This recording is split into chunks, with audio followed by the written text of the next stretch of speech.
Welcome to Trackside Basics, presented by the Victorian Flagmarshalling Team.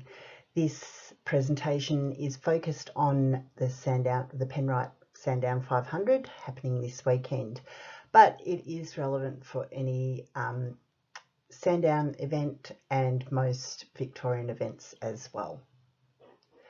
Your presenter is Suzanne Arnott, me, the President and Trainer, and Simon Baston, our Training Officer.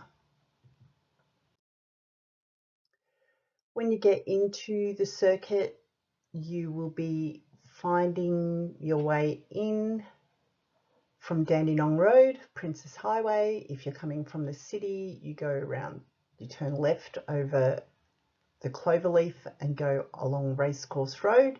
If you're coming from the Dandenong end, you go along Princess Highway and turn left and go down Racecourse Road. Drive until you get to the signed officials car park. Credentials are around here, and then you pick up your credentials, go through gate 2 or gate 3, either of them is fine, and then make your way to the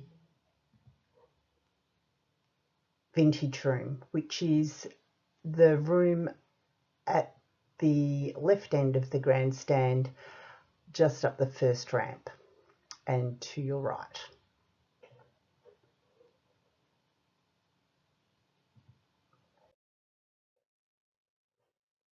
When you get to the vintage room, you'll be signing on with supercars, and you'll go to the Chief Marshal and the Deputy Chief Marshal, and they will confirm your post location. So when you sign on, you also get your tops if you haven't got them at accreditation, and you will get your lunch. So make sure to pick up your lunch. After you've signed on and got everything organised, you will then go to the main briefing, which is every official in the vintage room, and you will be given instructions for the day from the clerk, of course, and other people.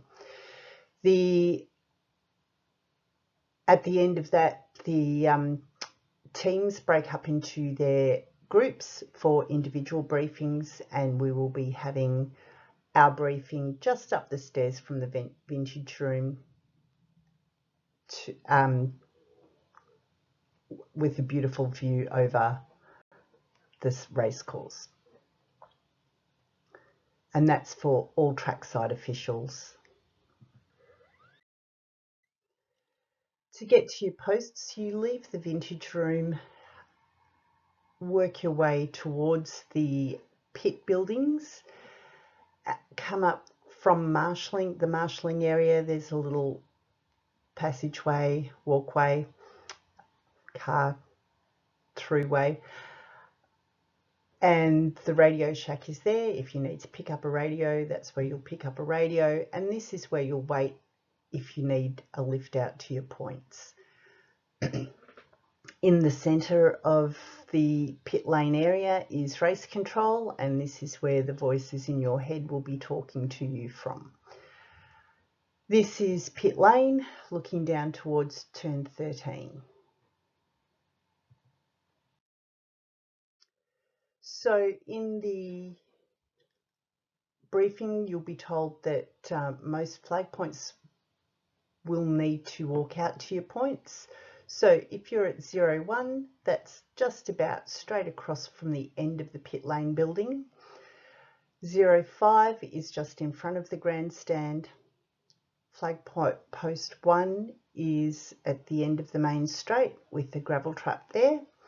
And then we've got flag post 2, which is here, but corner 2, which is up here, corner 3, which is over there. Then we've got corner 4, no sand trap there, just a wall that catches a lot of them.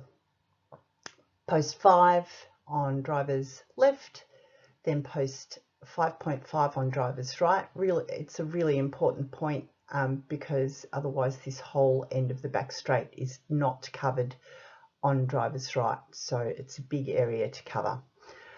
5.8 driver's left, 6 driver's right, 9 driver's left with another gravel pit there. And then we've got black flag relay at flag post 10, post 11, and then through there is no post at 11, and there's a track marshal and a sector marshal at 9 right, and the same at 12 right. There is a gravel trap here, and there is an issue with line of vision between 11 and 13.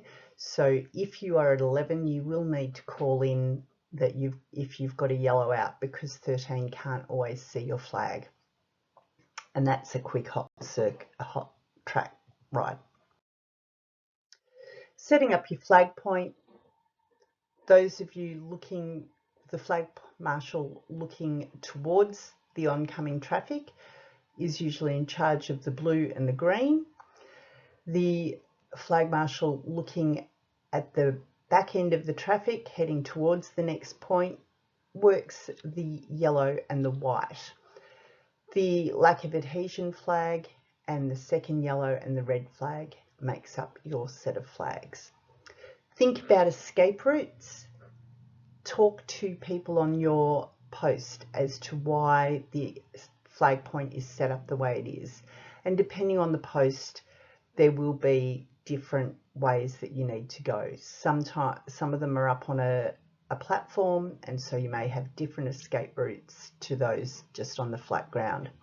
Always keep in mind to keep your chairs, bags and bins well away from the flag point, so there is free movement for if you do have to make an escape. And here are some examples where we've got the white and the yellow flag, and the yellow flag marshal looking at the traffic or looking at the incident down the road, and the blue flag marshal looking at oncoming traffic. And here again,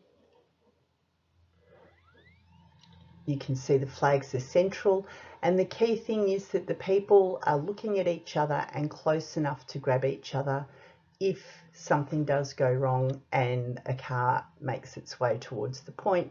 The person who can see it grabs the other person and moves them quickly to safety. The green flag indicates the start of a session when it's waved at the start line. It also indicates that after a yellow flag, the green flag goes out to say that you can resume racing. So in this particular photo, there would be a yellow flag at 05, and so post 1 has the green flag out.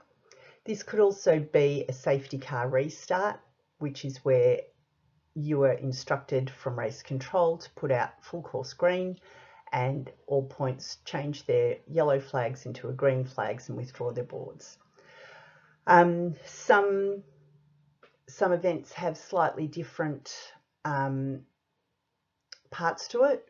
All of this information comes from the 2024 Motorsport Australia Handbook, so it is seen to be the correct wording. It may be a little wordy. Okay, and it's not going to wait for me. The blue flag is our bread and butter flag. It's what we do all the time. So during practice, it's showing faster cars that showing slower cars that faster cars are coming through behind them, and can be shown anywhere.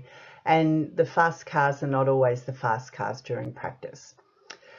At all times at pit exit, particularly at the 500, we have enough people to do this. A stationary flag will be displayed as the car leaves pit exit if there is a car on the racetrack. And during the race, it's a little bit different. During the 500, you will be instructed when to wave the blue flag, and only on instructions usually.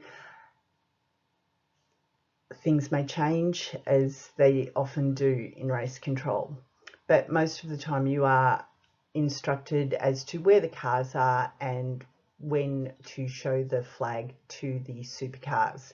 in the other categories, during racing, if the leaders are coming up on the back markers, you will be needing to show your blue flag. Talk to the experienced officials on your point. There are a heap of different ways and different people use to keep track of the fastest cars and the slowest cars, so that you know when they are starting to overtake.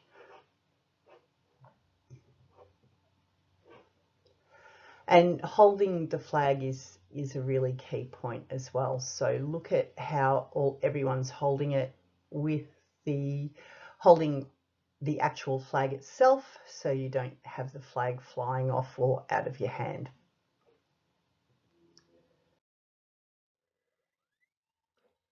The yellow flag, yellow signifies danger. One flag means that there is an issue on the circuit somewhere in your sector, so from past your flag point into your sector. Sometimes it's a judgment call. If the car has stopped at your flag point, we may need the flag point before you to put a yellow out. Wherever it is, the following flag point must hold a green flag out to show racing can continue. Now I've got two different photos down here. You can do a double yellow wave by yourself, quite the butterfly sort of look, or if there are two of you on the point, and there are plenty of you this weekend, you can grab a yellow each. The double yellow flag signifies that cars have to go off the circuit to get past the incident, so it's quite a big incident. Or there are officials or the driver on the circuit unprotected.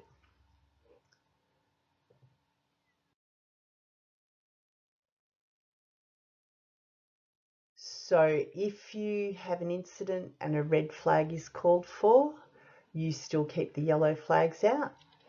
And with the safety car, make sure the safety car board is down and the flag is up, or vice versa, depending on what your flag point looks like. They are all different.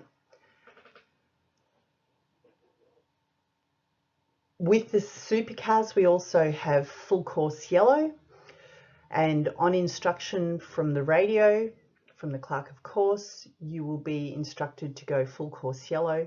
That is with no safety cars. The supercars are the only category that run this, and the briefing notes are in Sportity, but essentially you're instructed to go full course yellow. All other flags come in, unless of course you are at the incident, then you keep a second yellow flag out to let the oncoming cars know.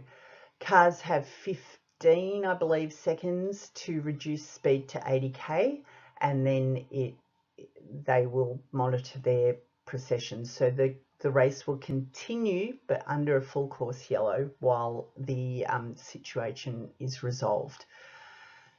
So once that full course yellow period is finished, you will also then be instructed by the clerk of course through the radio to go green, and you'll be instructed when to withdraw the green as well. Lack of adhesion flag means that there is something on the surface that is making the track slippery or more difficult to drive on. This could be gravel that's been brought on from a gravel trap. It could be oil leaks and oil engines going bang and leaving oil puddles somewhere on the circuit. It could be water, and if you see fluid on the circuit that's quite substantial, you would be advised to put out the lack of adhesion flag.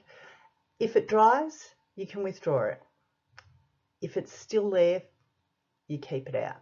So watch the cars, see if they keep slipping on it, and then talk to the other officials on your point. Discuss when you deem something to be dangerous, and that's one of the biggest learning curves that you'll probably find.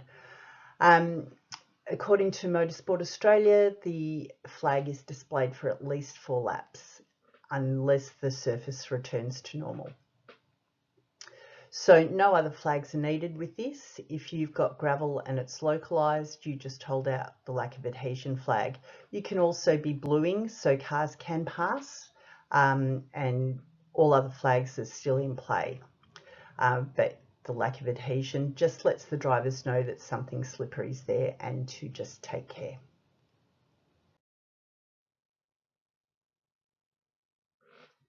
The white flag is an indication that there's a much slower vehicle on the way, on the track. So if it's during a race or practice and a car is going particularly slow, the white flag will be shown, and it can be shown with blue flags as well once it starts being overtaken.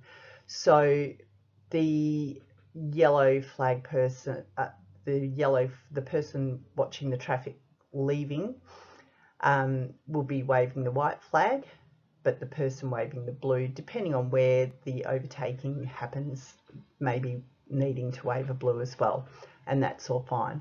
It also indicates service vehicles. As soon as you get to the circuit, you should work out some sort of rotation to keep someone on the track, on the flag point at all times, even before the meeting starts, so that you can wave the white flag to indicate service vehicles are on the circuit.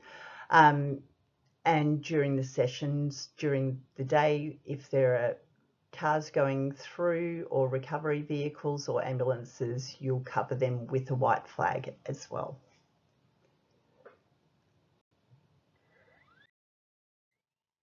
The red flag stops all racing.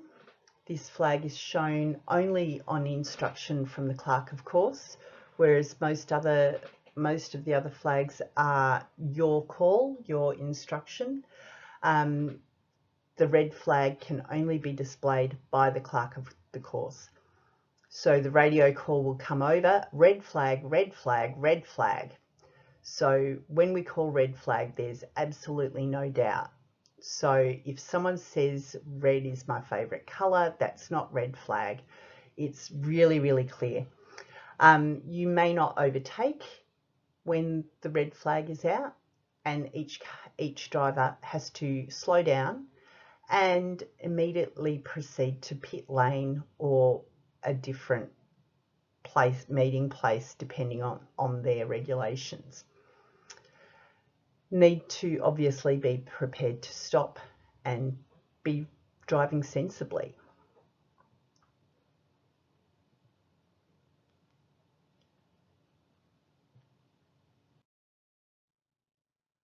Okay, so do I need a white flag for service vehicles on track between sessions? It's a good idea to cover them because in between sessions we don't know often how many cars are being out there.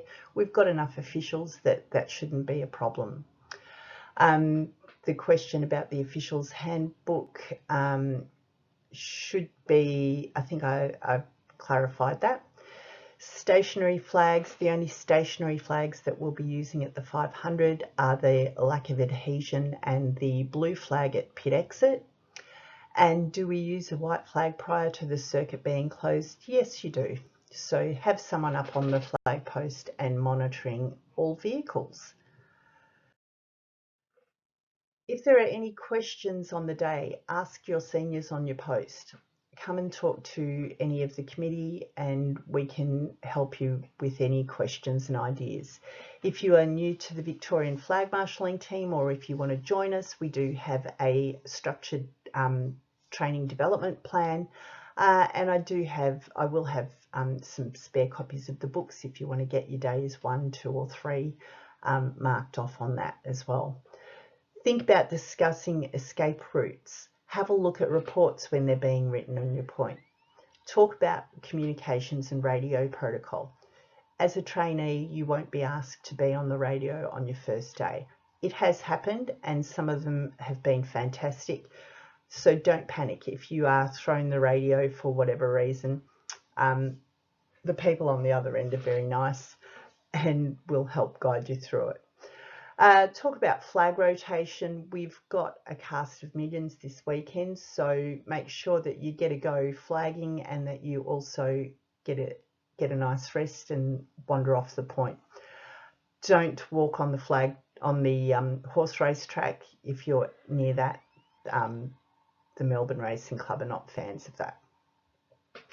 Talk about flag technique. Practice the flag technique when there's downtime during the day. Practice your flagging technique, your judging technique, judging distances, your decision points. So think about when you're going to wave your blue flag, and every flag post is different. Talk to the more experienced people on the point. They'll be able to help you out. Decision points is one of the hard ones to get your head around, but once you start working on that, your flagging will become so much better.